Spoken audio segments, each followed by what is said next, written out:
आप सभी साथियों को नमस्कार। मेरा नाम advocate Krishnakant Kapli Goswami, criminal lawyer district Ghaziabad, Noida and Hapur.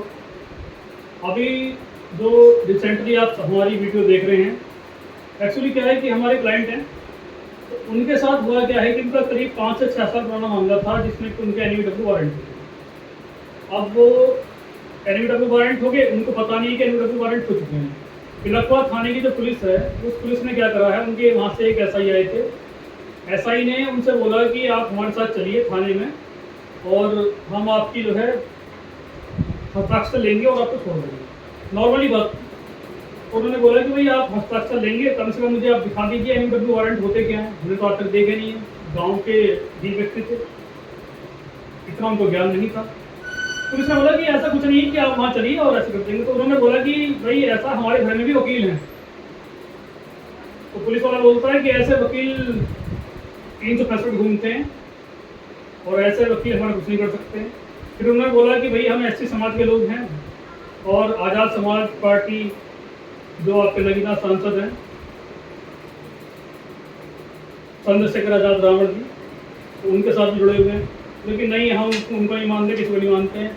तो जाति सूचक शब्द बोले उन्होंने कि ये चमार हमारा क्या कर लेंगे, ये उनके वर्ड थे।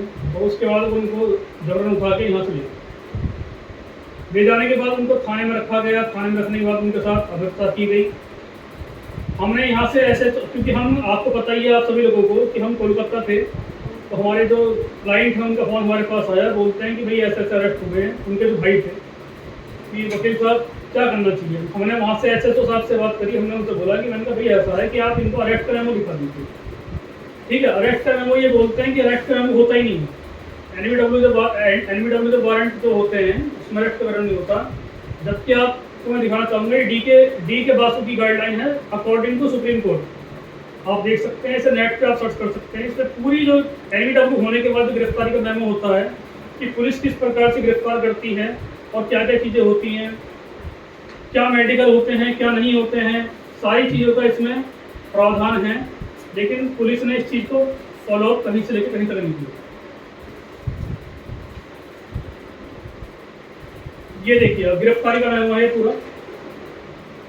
ठीक है, इसमें सब चीजें लिखी हुई हैं। थाना, जनपद, केस, अपराध संख्या, धारा, गिरफ्तार व्यक्ति का नाम, पिता पति का नाम, गिरफ्तारी की तारीख, समय, गिरफ्तारी का स्थान, गिरफ्तार करने वाले अधिकारी का नाम, बेल्ट नंबर, आईडी नंबर, गिरफ्तारी का कारण, अपराध का संक्षिप्त विवरण, गिरफ्तार व्यक्ति को उसके अधिकारों की जानकारी दी गई है या नहीं, हाँ या ना में बताएं, उसके परिवारजनों को और उसके अधिवक्ता को सूचना दी गई है या नहीं है, मोबाइल नंबर, स्वतंत्र गवाह।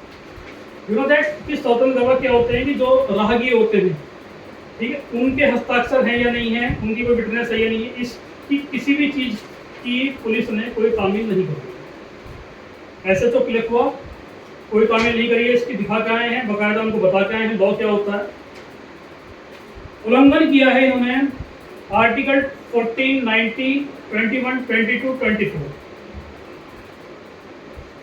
इसके बावजूद भी इनके जो तेवर हैं कहीं से लेकर कहीं तक कम नहीं हुए हैं। कह रहे हैं कि हम करेंगे, हालांकि हम अपना असर छोड़ गए हैं। ठीक है, सिस्टम तो पूरा हिला दिया हमने उनको, तो बाकी हम कोर्ट में बताएंगे उन्हें कि हम क्या चीज़ है।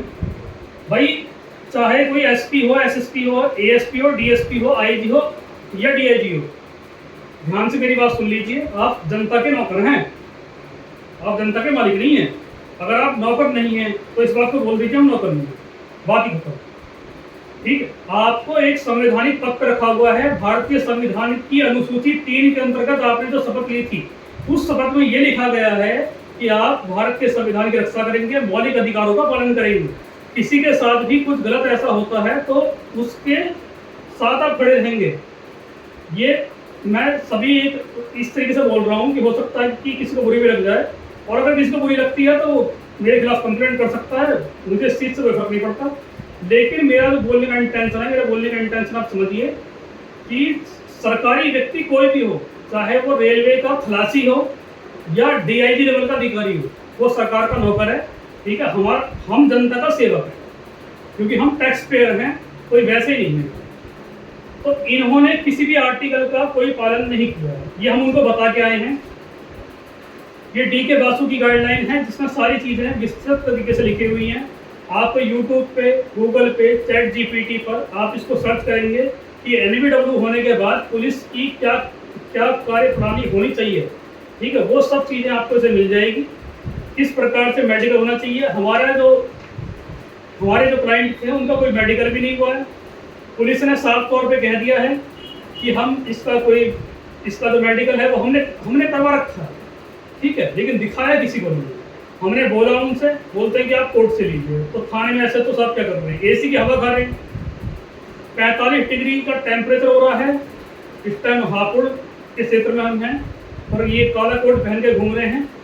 हिम्मत है तो हमारे जैसा काला कोट पहन के घूम के दिखाइए।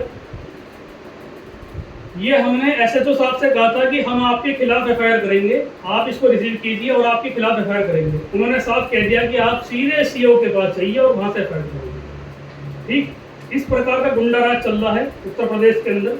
मैं माननीय श्री योगी आदित्यनाथ जी से कहना चाहूँगा कि आप इस पर संज्ञान लीजिए। यदि हम गलत हैं तो हमारे पर कार्रवाई कीजिए, हमें जेल जाने से कोई भय नहीं है, ठीक है, कहीं से लेकर कहीं तक भी।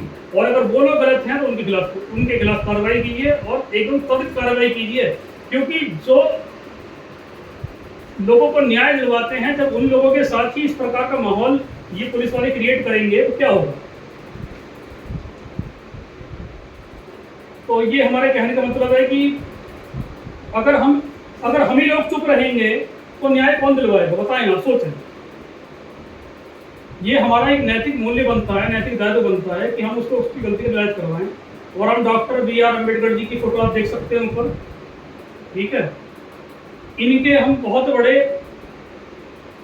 उपासक हैं जिन्होंने ये भारतीय संविधान को बनाया, और इनके अकॉर्डिंग सब चीज़ चल रही है। हम वकील बन के बैठे हैं, ये पुलिस बन के बैठे हैं, सब इनकी कृपा है।